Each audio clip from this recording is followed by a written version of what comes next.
Let's talk about wide receivers, Joey, another sexy position.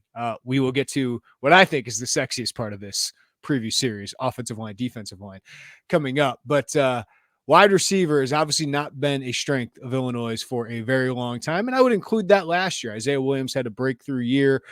Pat Bryant and Brian Hightower were solid, really, better than what Illinois had on the perimeter in previous years. Matt Orbebe had a good year there, but I just looked this up, Joey. The last time Illinois had two receivers with 500 plus yards in the same season was 2015. That was Geronimo Allison had 882, and Malik Turner had 510. Desmond Kane also had 492 that year. And the year previously they did too with Dudek and Allison. Turner was part of that group. That was the last wide receiver group that I thought Illinois had that had the chance to be one of the top half groups of the Big Ten. But I think the main storyline of this wide receiver group is George McDonald's impressive buildup of this wide receiver room. Like, we know he inherited Isaiah Williams, basically inherited Pat Bryant and Casey Washington. Washington transfers for a bit, comes back. That's about all that's left, right? From that group. Remember his first spring, they had Caleb Griffin there. They had moved Isaiah Williams there. It was a hodgepodge of what they had at wideout. Moved Deuce Spann there at that time. But what he's done in recruiting with adding Hank Beatty, Sean Miller, Ashton Hollins, Ian Pugh, Malik Elzy, Kanari Wilcher, Colin Dixon, Alex Capta-Jones. There's very few positions. I mean, a lot of these positions have gone through huge turnover, and quarterback's one of them, but wide receiver's right up there. It is. I wrote about this earlier this week. I don't even remember anymore. So when Brett Bielema, like, we've always heard about that meeting after the Penn State game, and he comes in and does his thing, and everyone rah-rahs and is happy. Casey Washington was the only wide receiver that's on this roster that would have been in that meeting because he hit the portal in January. I mean, it's been a complete turnover. Some of that comes just obviously, right? It's the third year. Yeah. Like, there's a timeline on college football players, athletes, but they've really, like, outside of the new faces, the talent. Malik Elzy, top 300. Kanari Wilcher, top 800. Colin Dixon, 823. That's in the class of 2023. You go back to 2022, and they were still trying to get this thing off the ground a little bit. Sean Miller was a big win, top 800 kid. Ian Pugh, top 800 kid. Hank Beatty, Ashton Hollins, not rated as highly. But guys, Hank Beatty was extremely productive when he was a wide receiver in high school. Ashton Hollins, we've seen the traits, and we knew, like, hey, he's probably going to take a minute to develop in this system. Then you add in an Alex Capta-Jones and Isaiah Williams. Like, Isaiah Williams in that meeting, we want a wide receiver. Pat Bryant was committed to the staff, but he hadn't met Brett Bielema to that point. So you've seen the talent influx of this. I think some of that's just George McDonald's well-respected. At his position, he's good at building relationships. I think Barry Lunney makes it more attractive to be a wide receiver at Illinois. Now, you've got to develop those guys. You've got to get them experience in games, but the talent has really increased in that room. Yeah, like, I don't know if I've flipped more on a position group about the long-term future more than wide receiver, because, I mean, outside linebacker wasn't even a position, right, when they got here. And then, offensive line certainly feel good about what they're building on the offensive line, but receiver, the talent they've accrued, like, I think long term, especially with a guy like Elzy who's going to play right away. I think Kanari Wilcher is going to play right away. We're starting to see Sean Miller get back into this mix. Hank Beatty is going to play a big role on this team. And then you've seen the development of Isaiah Williams. Like, we've seen George do this before, convert a quarterback into a really good receiver. Jacoby Myers, pretty good player at NC State and now in the NFL, just got a nice big contract. Isaiah Williams developing into this type of wide receiver wasn't a given, and George has done a really good job with that. Casey Washington, just really rock solid, everything you want in a team guy, great blocker, great hands, maybe not the most explosive, but just what you want in your program. Pat Bryant took a huge step forward. I liked him as a prospect in that weird class of 2021, but the development has been good. And then you add the recruiting. I think George McDonald, we thought was a really good hire. I think he's starting to prove that, and we'll get into it about what they can do this year, but I think this group can take a big leap. Yeah, it's not. We've obviously talked about the quarterbacks, right, and how that's been an issue. Wide receiver hasn't been far behind offensively in terms of talent in there. So yeah, it's impressive what they've done. I think you can still obviously, and we'll talk about it, show more explosiveness, continue to be more attractive to prospects, to recruits. But the way that they're like this got off the ground fairly quickly after the Tony Peterson ordeal. Yeah. But man, this has been pretty solid. The next step is getting those guys on the field. Yeah. All right. The big question about this group, can they be more explosive? Isaiah Williams led the Big Ten in yards after catch. A lot of that's where he catches the ball, screen passes, behind the line of scrimmage with these shovel passes. But he was explosive. We saw at points like he was their big play guy. Brian Hightower could catch it down the field and go win a jump ball. Pat Bryant could do that at times, but there wasn't just a lot of explosiveness after the catch. Yards after the catch, Isaiah Williams, number 1 in the Big Ten. Then you had Hightower, Bryant, and Casey Washington among qualified Big Ten wide receivers were bottom 6 out of 46. So they need to get more explosive after the catch. That's part of the reason they wanted to get a guy like Malik Elzy and Kanari Wilcher and maybe put Isaiah Williams in a little bit different of a role as a field stretcher. They have to get more explosive because Tommy DeVito was accurate. He just, look at Justin Fields the other day. The best friend of a quarterback is one, somebody who can catch the ball, go get it, but also make a play after he catches it. Outside of Isaiah Williams, there just wasn't enough of that, Joey. No, there wasn't. And I think Pat Bryant is the one that I would circle as somebody to be in that conversation this year.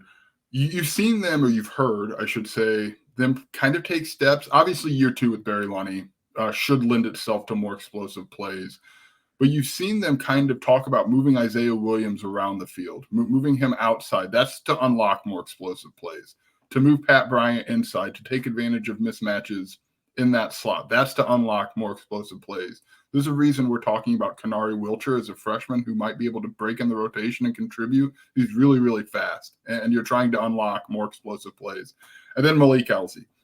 That's another guy. You would circle Pat Bryant. You would circle Malik Elzy. I think with Isaiah Williams, there's another level where you have an idea that he's going to be able to be somebody who can make some explosive plays. How many remains to be seen. But if you're looking for who, those would be my 2 guys, Malik Elzy, Pat Bryant, as somebody who can be more downfield stretches.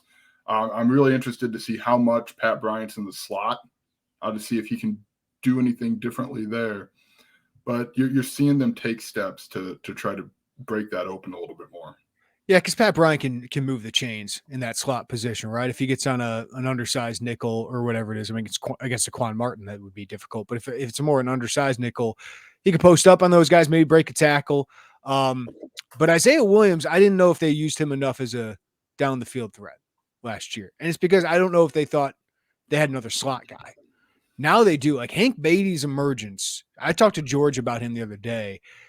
I think we forget because he put up record-breaking numbers as a sophomore at Rochester in that offense with Derek Leonard, which is so good.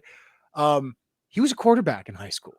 Now, those last 2 years, he was a quarterback, and I asked George, how big of a transition was it? Because he played wide receiver more than Isaiah Williams. But he said it was basically the same big of a transition as Isaiah had. Because while he played wide receiver 2 years ago, he wasn't as refined as some of these other guys. So, we know Hank has great hands. But last year, from what I've gathered from George, the route running wasn't great. But now he understands route running. He understands leverage a little bit more, how to create separation. So I think you're going to see Hank Beatty play more in that slot, and it allows them to use Isaiah in different ways. That said, you still want to use Isaiah on these screens and shovel passes and, the mesh concepts where you're basically doing pick routes. But I also think you can use Isaiah as just a vertical threat a little bit more because he can gain that separation. Kanari Wilcher, can he get a role as that? I think Ashton Hollins can play that deuce span role a little bit. So they have to be more of a deep threat. I think Luke Altmaier will help. I think he's a better deep ball, more touch than Tommy DeVito had. But you also just need these guys to make more plays. So Malik Elzy is going to play. He's going to play. I think he's more talented than Casey Washington. He's not as reliable yet on all those other things, but he's a physical player. He's a talented player. He's going to see the field. This is just the most talented group they have. And on top of having those 3 returning starters, I don't know if it all comes together this year, but I do think this group takes a step forward in that regard. Do you get Donnie Navarro like vibes with Hank Beatty? Just the way they talk about his ability to get open and maximize. And he's not the biggest dude in the world, but I kind of get those similar vibes. Yeah, and I think Hank's faster, right? Yeah. I think Hank's faster, probably a little bit better of an athlete, probably bigger right now than what Donnie was. Donnie was a craftsman, right? Like I kind of think Casey Washington like that as well. They got the most of their ability. I think Hank's got a little bit more twitchiness to him. Yeah. So yeah, but that's a valuable piece. Like if that's the fourth or fifth guy in your rotation, that's a very valuable piece, especially if it lets you take Isaiah Williams around. So that I think the competition here, we'll talk more about it with the depth chart here. The competition is certainly improved for reps. The fact that like, hey, if Casey Washington doesn't make big plays for you at some point, Malik Elsey might steal his reps, right? Or if Pat Bryant shot Malik Elsey can steal his reps. I think that's huge for this group. It is. I want to touch on the point you made. Like, you don't know if it'll all come together this year. Neither do I. But I feel a lot better, like for Illinois, that Casey Washington, someone like him, that you have those three starters back, and you're not asking Malik Elsey to walk in here as a freshman and step into that role, or you're not asking Sean Miller as a redshirt freshman coming off of injuries that at least limited him on the field to step into one of those three roles, or Alex Kapka Jones. Like Casey Washington and probably gets overlooked, but his presence, I think, still is really, really important to this team. And it allows maybe a little bit more of a natural progression for some of those younger guys to step in to bigger roles. For as talented as Malik Elsey is, and as physically ready as he looks, and as much as the staff is not exactly eager to pour cold water on some of the hype that's building around him, do you really want to have to rely on a true freshman to step in there The at fact one? Or that no, doesn't have to is a step in the right direction. But right now, if it comes October, if it's like October and Malik Elsey's just somebody you cannot have off the field, that's great. Yeah. But like I like the fact that they can slowly build to that if that's what it comes to. And that's why I think having Casey Washington back, Pat Bryant back, Isaiah Williams back, outside of the production, especially for the latter two, that's big. Yeah, and it's just, if you have an injury, you got other guys. Like Dude, if they had an injury in past years, it was tough sledding. I mean, if Isaiah Williams had been injured at any point last year, right? Like what else are they doing? Like, Pat Bryant and Brian Hightower could move the chains a little bit, but he just became so less dynamic. Like, listen, if Isaiah Williams gets hurt this year, that changes things. He's so good.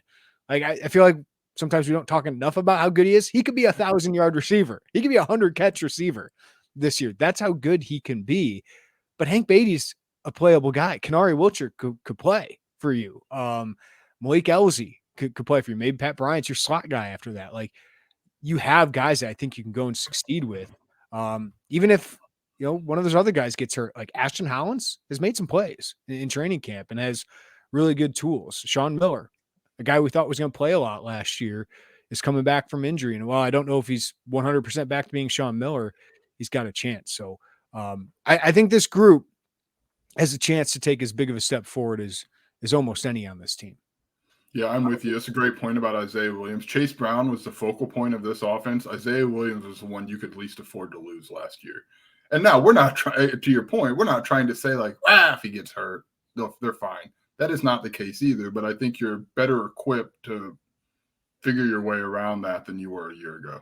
I think Isaiah would be neck and neck with Chase. I mean, Tommy obviously would have been the number one guy, but yeah, I agree. I agree with the sentiment there.